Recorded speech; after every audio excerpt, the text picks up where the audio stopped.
Hello दोस्तों, welcome to my YouTube channel the fact world. आज इस श्रृंखला में आप सबका फिर से स्वागत है। उम्मीद है आप लोग अच्छे होंगे। तो हम लोग पढ़ रहे थे नदी के बारे में। आज उसी के आगे का टॉपिक है, या तो ये मतलब कह सकते हैं उसके पीछे का टॉपिक है। देखिए क्या होता है, नदी क्या होता है। लोग जानते ही नहीं है कि वास्तव में नदी क्या है। नदी क्या है? किसी प्राकृतिक रूप से बहने वाली धारा को नदी कहते हैं। किसी प्राकृतिक रूप से बहने वाली धारा को नदी कहते हैं। किसी प्राकृतिक रूप से बहने वाली धारा को क्या कहते हैं? नदी कहते हैं। देखिए, अब ये मतलब जानना होता है कि नदी के लाभ क्या क्या है। नदी के लाभ क्या है? जब नदी होगी तो पीने का पानी उपलब्ध कराया जाएगा। अच्छा, राजस्थान में क्या प्रॉब्लम है कि वहां पर कोई अच्छी बड़ी नदी नहीं है, इसलिए वहां पर पानी की ज्यादातर समस्या मतलब बनी रहती है, या वाटर लेवल क्या रहता है, कम रहता है। तो नंबर एक क्या होगा? पीने का पानी उपलब्ध कराया जाएगा। नंबर दूसरे बात में क्या है? सिंचाई के लिए पानी। जहां पर जितनी ज्यादा नदियां होंगी वहां पर सिंचाई के लिए उतना ही ज्यादा जल उपलब्ध होगा। ठीक है, आगे बात करते हैं। याद रखना कि तीसरा है जलोढ़ मिट्टी के लिए उपलब्ध होती है। देखिए, जलोढ़ मिट्टी क्या होती है कि नदियों के द्वारा बहाकर लाई गई मिट्टी को जलोढ़ मिट्टी कहते हैं। नदियों के द्वारा बहाकर लाई गई मिट्टी को जलोढ़ मिट्टी कहते हैं। याद रखना कि फर्टाइल एरिया के लिए या भूमि को उपजाऊ मतलब बनाने के लिए सबसे जो इम्पोर्टेंट है वो कौन सी मिट्टी है? जलोढ़ मिट्टी है। नंबर चौथा पॉइंट है पन विद्युत उत्पादन। पन विद्युत का मतलब क्या होता है कि पन का मतलब होता है पानी से उत्पन्न की जाने वाली बिजली। तो याद रखना कि नदी का चौथा काम क्या है कि पानी से बिजली को उत्पन्न करना। ठीक है, तो नदी आप कितने टाइप से बहने के आधार पर कितने टाइप से डिवाइड करते हैं? दो टाइप से। कौन कौन सी? दो राज्यों के बीच में मतलब बहने वाली नदियां, जैसे कि गंगा हो गई, यमुना हो गई। ठीक है, और जो मतलब दूसरा टाइप है वो क्या है? दो देशों के बीच में बहने वाली नदियां, जैसे कि सतलज हो गई, चेनाब हो गई, नील हो गई, अमेजन हो गई। ये सभी क्या है? दो देशों के बीच में बहने वाली नदियां। ठीक है, जैसे गंगा और यमुना क्या है? दो राज्यों, दो या दो से अधिक राज्यों के बीच में बहने वाली मतलब नदियां, जैसे यूपी में बह रही, एमपी में बह रही, झारखंड हो गया, ये सब में बह रही। तो प्रॉब्लम क्या आती है? जैसे दो राज्यों के बीच में डिस्प्यूट हो गया, कि झगड़ा हो गया कि गंगा का पानी ज्यादा हम प्रयोग करेंगे और मतलब दूसरा राज्य प्रयोग नहीं करेगा। तो इसके लिए क्या करते हैं? एक वाटर बॉडी मतलब बनाई जाती है, जिसका हेड कौन होता है? सुप्रीम कोर्ट होता है। याद रखना कि जैसे दो राज्यों के बीच में विवाद को सुलझाने के लिए, पानी के मतलब विवाद को सुलझाने के लिए कौन होता है? सुप्रीम कोर्ट होता है। अच्छा, लेकिन भैया जब दो देश आ गए तब तो सुप्रीम कोर्ट आएगा नहीं, बताओ। तो दो देशों को पानी का विवाद को सुलझाने के लिए एक इंटरनेशनल कोर्ट होता है, जिसका मुख्यालय हेग में है। हेग नीदरलैंड में है। आगे इतनी बात समझ में? इतनी चीजें नोट कर लीजिए।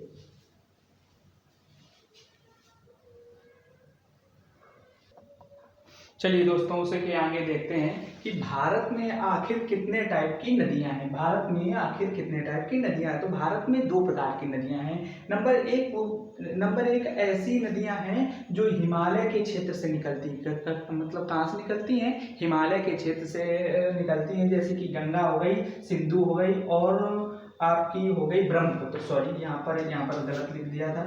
यहाँ पर हो गया ब्रह्मपुत्र। यहाँ पर क्या हो गया? ब्रह्मपुत्र। तीन है नदियां, जो मेन तीन नदियां हैं। हिमालय से निकलती तो बहुत नदियां हैं, लेकिन इन तीनों के पास तंत्र है। तंत्र का मतलब होता है लॉट ऑफ सिस्टम। तो इनके पास क्या है कि इनके पास पूरा का पूरा तंत्र है। अच्छा, नंबर दूसरे टाइप की है प्रायद्वीपीय नदियां। प्रायद्वीपीय नदियों का मतलब होता है पेनिसुला रिवर, कि मतलब जो प्रायद्वीपों से नदियां निकलती हैं उनको हम लोग क्या कहते हैं? प्रायद्वीपीय नदियां कहते हैं। इसमें कौन कौन सी? इसमें दो टाइप की रिवर। कौन कौन सी? अरब सागर में गिरने वाली नदियां। इसमें कौन कौन सी? अरब सागर में गिरने वाली नदियां। नंबर एक में है नर्मदा, ताप्ती, लूनी, माही और साबरमती। और इसी में है दूसरी टाइप में कि बंगाल की खाड़ी में गिरने वाली नदियां कौन कौन सी होगी? गोदावरी, कृष्णा, कावेरी और महानदी। आ गई इतनी बात समझ में? नोट कर लीजिए इतना।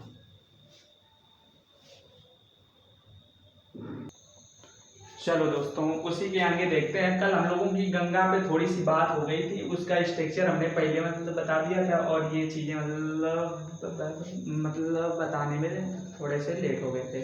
तो इसके लिए देखते हैं कि सबसे पहले गंगा का उद्गम कहाँ से होता है। उद्गम होता है गंगा का गोमुख ग्लेशियर से। आगे ना समझ में। नंबर एक, और नंबर दूसरी बात क्या है कि गंगा कितने राज्यों से होकर गुजरती है, कितने राज्यों से होकर गुजरती है, तो 5 राज्यों से। कौन कौन से? उत्तराखंड, यूपी, बिहार, झारखंड और पश्चिम बंगाल। आगे बात समझ में। अंततः ये जाती कहाँ है? बांग्लादेश, और बांग्लादेश में इसका नाम क्या हो जाता है? पद्मा हो जाता है।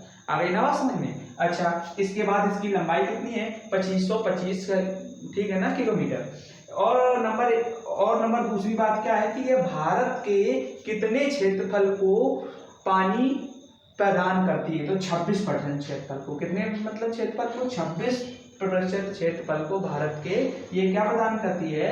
अपना पानी मतलब देती है। फिर ठीक है। अच्छा, एक मतलब क्वेश्चन पूछा जाता है कि गंगा को राष्ट्रीय नदी कब घोषित किया गया? तो सन 2008 में इसे नेशनल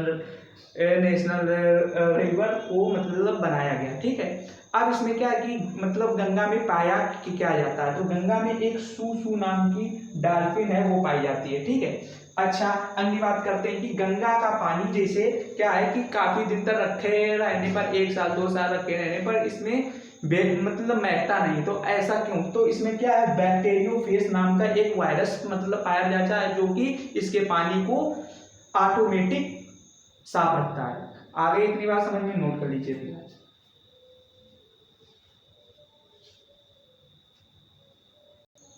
चलो दोस्तों, उसे के आगे देखते हैं कि कोसी को क्या कहा जाता है। कल हम लोगों ने सीख चुके थे कि वास्तव में कोसी है क्या, मतलब ट्रिब्यूटरी है किसकी? गंगा नदी की। तो कोसी है क्या?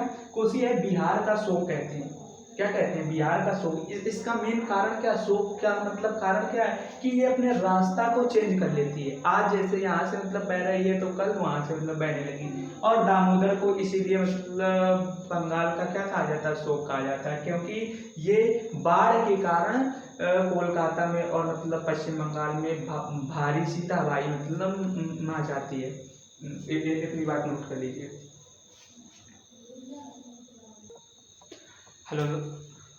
तो आज हम लोग उसी के आगे मतलब देखते हैं क्या, ब्रह्मपुत्र नदी तंत्र। ब्रह्मपुत्र नदी तंत्र ये भी एक उसी के आगे मतलब टॉपिक है।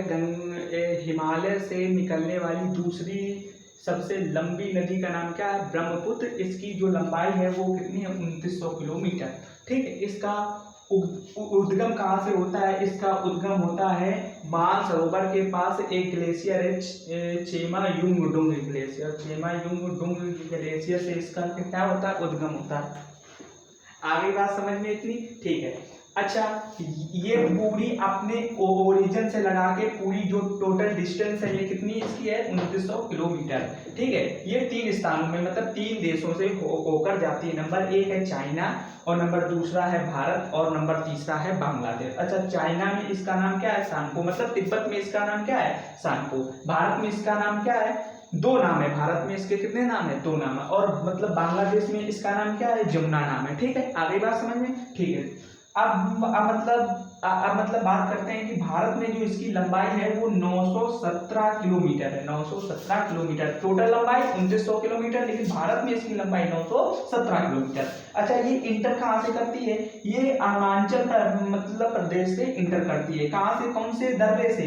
यंगयाब दर्रे से। कहाँ से इंटर करती है? यंगयाब दर्रे से। कहाँ से? अरुणाचल प्रदेश में। ठीक है। इसमें इसका अरुणाचल में नाम क्या है? दिहांग नाम है इसका। अरुणाचल में नाम क्या है? दिहांग। और ये मतलब बाहर कहाँ से निकलती है? भारत से, असम से बाहर निकलती है। असम में इसका नाम क्या है? ब्रह्मपुत्र नाम है। आगे बात समझ में। बांग्लादेश में इसका नाम क्या होता है? हो जाता है जमुना। और ये अंततः मिलती है किससे जाकर? गंगा से जाकर मिलती है, और दोनों का नाम क्या हो जाता है? पद्मा नाम हो जाता है। आगे ना समझ में। अच्छा, इसी के पास असम में क्या होता है कि एक सबसे बड़ा संसार का द्वीप समूह है जिसका नाम मांजुली द्वीप है। तो एक क्वेश्चन आ जाता है कि मांजुली द्वीप किस नदी के किनारे स्थित है? तो कौन सी नदी के किनारे स्थित है? ब्रह्मपुत्र नदी के किनारे। कहाँ स्थित है? असम में स्थित है। और ये है क्या? ये संसार का सबसे बड़ा द्वीप नदी द्वीप समूह है। ओके। आगे बात समझ में नोट कर लीजिए इतना।